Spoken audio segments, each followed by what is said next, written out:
Apakah teman-teman pernah belajar suatu bahasa asing, kemudian merasa bahwa dirinya udah pinter, udah ngerti cukup banyak hal, tapi ternyata pas coba dipraktekin langsung hahaha.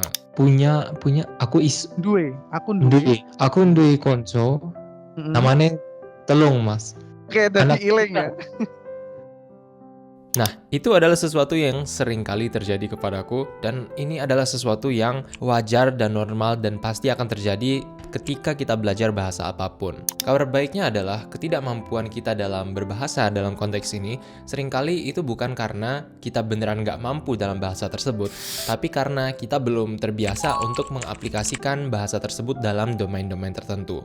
Pada video kali ini aku akan mencoba membagikan bagaimana caraku mengatasi hal tersebut, di mana saat ini aku adalah seorang dewasa yang sebagai orang dewasa udah belajar 3 bahasa asing, yaitu bahasa Jerman, bahasa Korea, dan bahasa Jepang. Apa yang kusampaikan di video ini juga akan bisa diaplikasikan ke bahasa apapun, terkhusus bahasa Inggris, yang mana menurutku ini adalah bahasa asing terpenting yang harus dipelajari. Aku akan menjelaskan bagaimana aku menggunakan italki untuk bisa menemukan tutor dan juga belajar dengan orang one on one. そうですか。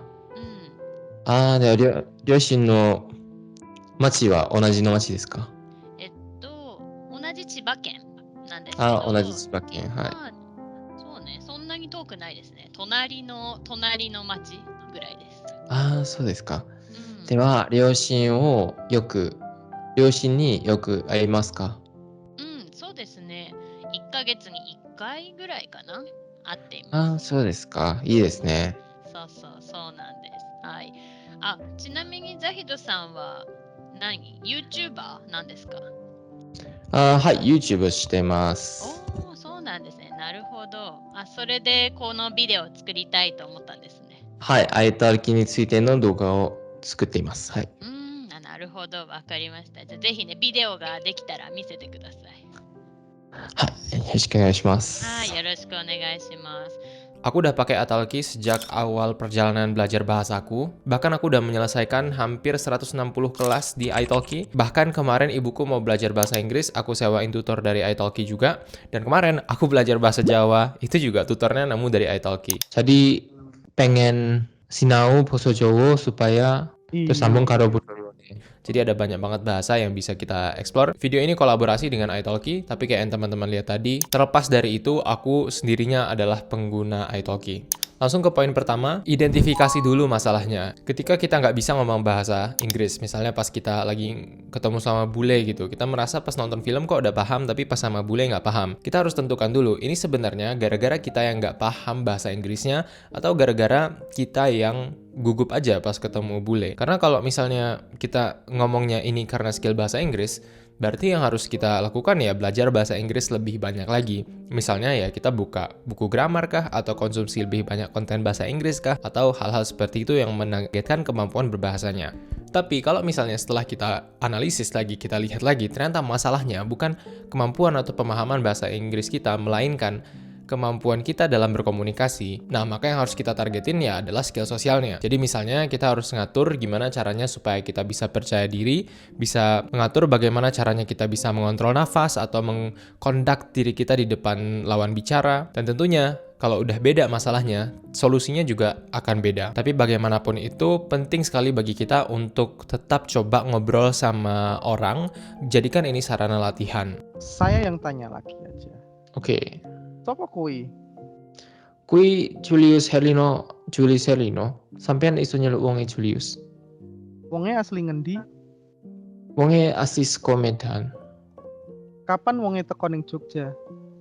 Wonge teko rong sasi kepungkur. Kenapa wonge teko ning Jogja? Wonge kerja ning Jogja. Gawe. Iya, kerja iso nyambut gawe. Terus kita juga harus hati-hati dalam mendefinisikan konsep fasih berbahasa. Jadi di dunia belajar bahasa kan ada ide yang namanya fasih. Aku mau jadi fasih bahasa Inggris, aku mau jadi fasih bahasa A, B, C, D, E. Tapi sebenarnya kefasihan itu adalah konsep yang sangat-sangat abstrak dan nggak ada definisi yang disepakati oleh semua orang. Jadi definisi kefasihan itu tergantung sekali dengan individunya siapa dan kebutuhannya apa. Misalnya, apakah fasih itu ketika kita bisa belajar bahasa membahas semua topik? ternyata kalau kita pikir-pikir lagi, enggak juga. Aku sebagai orang Indonesia, aku bisa ngomong cukup lancar bahasa Indonesia, tapi nggak sepenuhnya juga untuk semua topik. Itu banyak domain-domain spesifik yang kalau aku ditanya tentang itu, aku nggak tahu jawabnya apa. Misalnya aku ditanya tentang industri semikonduktor, di situ bakal banyak kosakata tentang industrinya yang nggak aku ketahui. Tapi ini bukan berarti juga aku nggak fasih dalam bahasa Indonesia. Kefasihanmu itu diukur dengan nilai TOEFL atau IELTS-mu berapa. Mungkin ini bisa dipakai, tapi kalau dipikir-pikir lagi, coba kita jalan di pasar atau di suatu tempat random dimanapun, tarik suatu om-om atau mbak-mbak, tanyain kuis atau tanyain soal-soal tentang KBBI atau PUEBI, tentang ejaan-ejaan bahasa Indonesia atau tata bahasa Indonesia. Kerap kali ya mereka bisa bahasa Indonesia, tapi belum tentu mereka nilai bahasa Indonesianya juga tinggi. Tapi itu nggak berarti bahwa mereka tidak fasih berbahasa Indonesia. Nah, jadinya gimana cara kita ngedefinisiin tujuan belajar bahasa kita? Nah, mencapai kefasihan ini adalah sesuatu yang sangat abstrak. Jadi yang penting kita set adalah udah cukup bagi kita untuk dicapai dalam belajar bahasa adalah yang pertama, kita bisa menyampaikan apa yang ingin kita sampaikan, dan kedua, lawan bicaranya memahami sesuai dengan arti yang kita inginkan. Kalau udah sampai di sini ya berarti tujuan dan fungsi dari bahasa tersebut sudah selesai, dan kita nggak harus nge-stressin tentang oh aku nggak bisa kalau ditanya tentang ini atau itu. Pasti dalam bahasa apapun, bahkan bahasa ibu kita, akan ada ketidaksempurnaan, tapi kita harus menjadi oke dengan itu. Zeitung gefunden und dann habe ich natürlich einen Artikel gelesen Ja, richtig, ja. und nach 5 Minuten oder so kommt jemand und sagt, bitte der Tageszeitung nicht lesen Ja, und bitte die blättern. Tageszeitung nicht lesen. Ja, die kommen dann und sagen, bitte nicht lesen oder kaufen. Ja. Ja, aber am Ende habe ich das gekauft, das ist von Handelsblatt. Ja, Ah ja. das wusste ich nicht, aber weil es ein bisschen zu peinlich war, habe ich Ja. draußen gegangen und Ja. dann gehe ich zu einer anderen Geschäft, Zu einem anderen Geschäft, genau. Und zu das einem steht anderen da Geschäft drauf. und habe Ja. ich dann die gleiche Zeitung gefunden und gekauft. Ja. Sehr gut. Okay, verstehe. Ja, das klar sind natürlich Sachen, die so ein bisschen verschieden sind dann, aber gut. Und du hast Deutsch gelernt und hast du dann auch Japanisch gelernt oder war das Studium dort auf Englisch hauptsächlich oder wie war das damals? Es ist eigentlich auf Englisch, aber man muss für die ersten 1 bis 3 Semester irgendwelche japanische Kurse teilnehmen. Ja, an japanischen Kursen teilnehmen, genau. An japanischen Kursen teilnehmen. Ja. Deswegen Kita juga harus coba tanamkan kepercayaan diri, kemampuan dalam belajar bahasa, atau kemampuan dalam menuturkan bahasa tertentu. Itu nggak semestinya menjadi tolak ukur nilai diri atau tolak ukur kepintaran kita. Banyak orang yang dia nggak mau untuk belajar atau ngomong bahasa Inggris, itu bukan karena dia nggak pandai berbahasa Inggris, tapi dia merasa minder, merasa bahasa Inggrisnya nggak sebagus si A, B, C, akhirnya bahasa Inggrisnya nggak pernah dipakai, dan daripada menjadi lebih baik, bahasa Inggrisnya ya gitu-gitu aja atau bahkan semakin turun kemampuannya. Karena itu coba tanamkan kepercayaan diri atau pemahaman bahwa kemampuan kita dalam bahasa Inggris atau bahasa apapun itu tidak mendefinisikan siapa diri kita, nilai diri kita, kualitas diri kita, dan semacamnya. Belajar bahasa ini adalah suatu proses yang panjang, dan kita harus selalu mengekspos diri ke berbagai macam situasi agar kulit kita semakin tebal, otot-otot kita semakin terbiasa berbicara dan berhadapan dengan berbagai macam konteks yang diperlukan dalam pengaplikasian suatu bahasa. 今留学してます、ここドイツに。クラスで僕はインドネシア人ですけど、大学は日本の大学ですね。この日本人は日本人ですけど、台湾の大学ですね。クラスで、先生は自分はジャパンの人に見えます。でもそうですか。日本人は台湾の人に見えます。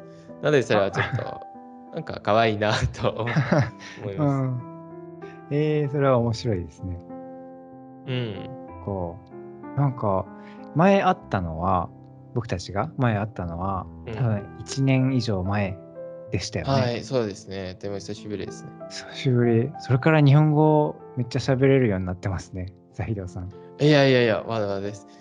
Poin yang kedua, embrace rasa malu. Lihatlah potensi membuat kesalahan sebagai peluang untuk belajar. Seringkali dalam belajar bahasa, pelajaran-pelajaran yang paling kuingat bukanlah pelajaran yang kudapatkan di kelas, melainkan pelajaran yang membuatku malu. Dan ini nggak hanya ketika malu salah pakai bahasanya aja, tapi juga ini berlaku dengan malu sih dan konteks apapun. Misalnya kita mau ngomongnya A, tapi ternyata kita ngomongnya salah, terus kita dikoreksi sama lawan bicaranya. Atau kita ngomongnya bahkan seringkali aku buat kesalahan tuh pas lagi di konteks umum, di depan kelas atau di depan banyak orang, dan kesalahan itu membuatku malu. Tapi yang terjadi adalah karena aku malu, dan malu ini adalah emosi yang cukup kuat. Jadinya aku ingat kesalahan dan apa yang harus kuperbaiki untuk jangka yang lebih panjang. Bahkan sekarang aku secara aktif mencari momen-momen di mana aku akan terpaksa untuk malu, karena aku tahu bahwa dari situlah aku akan belajar suatu kosakata baru dan itu bakal nancep lebih lama. Studium dort auf Englisch hauptsächlich oder wie war das damals? Es ist eigentlich auf Englisch, aber man muss für die ersten 1 bis 3 Semester irgendwelche japanische Kurse teilnehmen. Ja, an japanischen Kursen teilnehmen, genau. An japanischen Kursen teilnehmen. Ja. Deswegen bin ich jetzt ein bisschen, also ich kann es nutzen für den Alltag, aber also der größte Problem? Das größte Problem? Das größte Problem beim Japanisch lernen ist diese Sache, also das Kanji, wie sagt man das normalerweise? Was ist das? Kanji ist diese japanische Schrift. Schrift, also die japanische Schriftart, die japanische Schrift. Ja, das muss man lernen, aber es gibt mehr als 20.000 Schriften davon. Okay, mehr als 20.000 Zeichen würdest du dann sagen, das Zeichen. Mehr als 20.000 Zeichen davon. Wow, okay. Und deswegen finde ich es schwierig. Und habe ich auch gedacht, also ich werde hier vielleicht für 4, 5, 6 Jahre sein. Ist das genug Zeit, um alles zu lernen? Alles zu lernen, oder machst du mehr so die Basis, dass du zurechtkommst, aber nicht alles? Ja.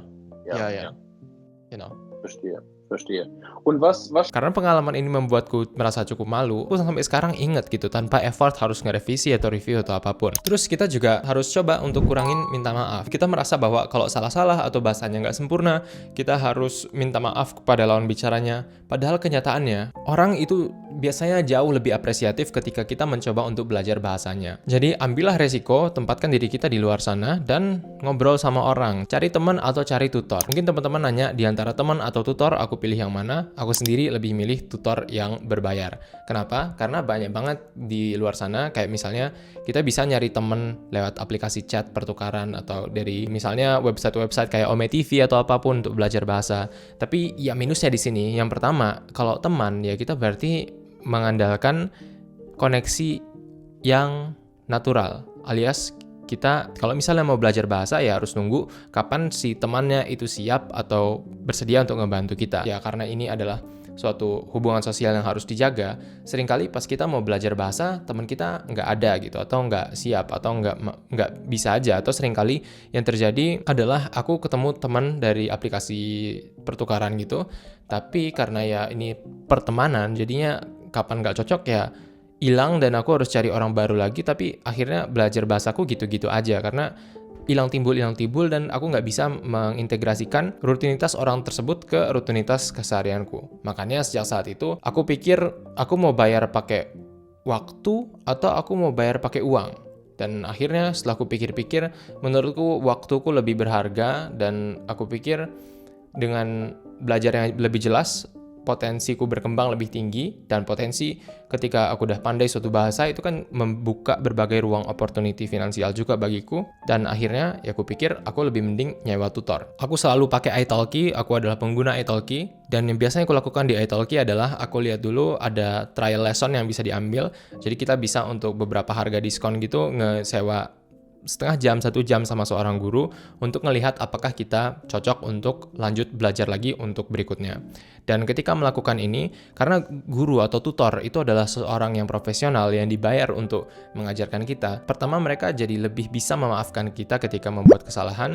Yang kedua, karena mereka native speaker yang biasanya aku pilih, aku jadi lebih gampang menghindari kebiasaan-kebiasaan buruk yang mungkin bakal muncul kalau aku berbicara dengan non-native speaker yang mungkin juga pastinya punya cara ngomong yang beda dan punya kebiasaan berbahasa yang beda juga. Kemudian yang ketiga, karena pelajaran dengan tutor-tutor ini bisa kupilih, aku bisa cari tutor yang sesuai dengan jamku, dengan waktu kapan aku pengen belajar, aku jadi lebih mudah mengintegrasikan waktu belajarku ke keseharianku yang akhirnya belajar bahasaku jadi lebih gampang dan lebih konsisten. Banyak juga dari tutor-tutor ini yang karena udah sering ketemu atau ngajarin, itu sekarang vibes-nya jadi terasa kayak teman dan itu menurutku adalah suatu hal yang mengasyikkan. Poin tentang bertemu dengan tutor ini penting karena ini mengantarkan kita ke poin selanjutnya, yaitu dapatkanlah feedback. Belajar bahasa secara otodidak memanglah indah, tetapi pada akhirnya bahasa ini kan adalah sesuatu yang kita gunakan untuk berkomunikasi dengan orang lain. Karena itu kita harus dapat feedback atau timbal balik untuk memahami apakah kita sudah menyampaikan apa yang ingin kita sampaikan dan apakah orang bisa memahami hal tersebut. Caranya gimana? Dapatkanlah feedback. Minta koreksi kalau misalnya kita ada membuat kesalahan. Kalau dengan tutor-tutorku di italki yang biasanya terjadi adalah ketika aku berbicara, gurunya akan mencatat kesalahan-kesalahanku dan di akhir pelajaran nanti itu akan direview. Untuk reviewnya sendiri macam-macam, tergantung guru sebenarnya. Kita bisa juga milih yang kita suka yang mana. Beberapa kali aku dapat guru yang pas aku lagi ngomong langsung dikoreksi. Ada juga guru yang tunggu aku selesai ngomong baru dikoreksi, atau nanti di akhir pelajaran baru nanti dikasih semacam dokumen gitu yang di sana isinya adalah beberapa feedback tentang pronunciation, kosakata atau grammar yang baru dan semacamnya. Aku sendiri lebih suka yang mode terakhir, tapi itu tergantung sama cara belajar masing-masing. 意味が分かっはいてよかったと思います。で、あとは新しい漢字とか新しい漢字の読み方とかありましたけど、そこらもよく分かってよかったと思います。で、あとはこの本の話でザヒドさんの自分の経験とかね、自分の話、このパン屋通いの話とかしながら、はい文法もよく分かってよかったです。で、そうね、今日の復習することは、漢字の読み方かな。この前の文は結構いろいろな読み方があったので、結構ビジネスでよく使う日本語があったので、読み方とかちょっと復習してみてください。はい、わかりました。はい。じゃあ今日はこれで終わりますけど、大丈夫そうですか？はい、大丈夫です。わかりました。これまでもありがとうございました。Oh ya, teman-teman yang mau cobain italki juga bisa pakai kode promoku ZAHID, Zahid, dan nikmati penawaran menarik saat check out. Kemudian juga kita bisa milih tutor atau cari orang yang sesuai dengan level kita saat ini. Kalau kadang tuh ada guru yang emang dia lebih bagus ketika ngajar orang yang udah level advanced, tapi ada juga guru yang bisa ngajar orang tuh dari bawah banget. Kemarin aku coba belajar bahasa Jawa di italki, dan dengan Mas Yakub, guruku di italki, itu bisa diajarin dari bawah banget, dari sebagai orang Indonesia ketika belajar bahasa Jawa dikasih tahu dulu gimana-gimananya, dan nanti kita bisa milih, misalnya kita mau lebih teoretis, kayak misalnya kita mau belajar atau ngebahas atau ngebedah grammar atau tata bahasa dulu, atau kita mau langsung praktik. Kebetulan untuk yang bahasa Jawa kemarin, karena aku udah ada background bahasa Indonesia yang cukup bagus, makanya aku langsung terjun ke praktik aja. Aku Sunda, orang asli Riau, tapi saya lahir di Riau. Oh iya. Aku asline Sundo, O. Nah, tapi Aku asli, lahirnya tapi lahirnya neng lahir- Riau. akhirnya ning Riau. Tapi kadang ini juga tergantung sama orangnya. Kayak misalnya kemarin ibuku mau belajar bahasa Inggris, ku beliin 5 kelas di italki, dan sebenarnya ibuku udah ada background bahasa Inggrisnya, cuma karena kemarin mau belajar aksen Australia dan memahami orang Australia itu ngomongnya gimana, jadinya ada learning curve lagi pas mulai belajar. Jadi saking banyaknya guru yang ada, kita bisa milih sesuai dengan kebutuhan kita. Dari tadi aku sebutin italki. Italki itu apa? Italki ini adalah platform untuk menemukan berbagai guru dan mentor belajar bahasa dari berbagai belahan dunia. yang memungkinkan kita untuk bisa belajar bahasa secara one-on-one dan menyesuaikannya dengan keinginan, kebutuhan, dan juga kemampuan kita saat ini. Sesuai dengan preferensi, kita juga bisa mendapatkan feedback dan koreksi tentang kesalahan yang kita lakukan. Menurutku, pengalaman belajar di italki itu lebih dalam daripada pengalamanku belajar di berbagai domain lainnya. Di italki kita lebih mudah bertemu dengan native speakers atau penutur asli bahasa yang ingin kita pelajari, karena itu mereka bakal lebih gampang melihat kesalahan kita di mana, dan karena lawan bicaranya adalah native speaker,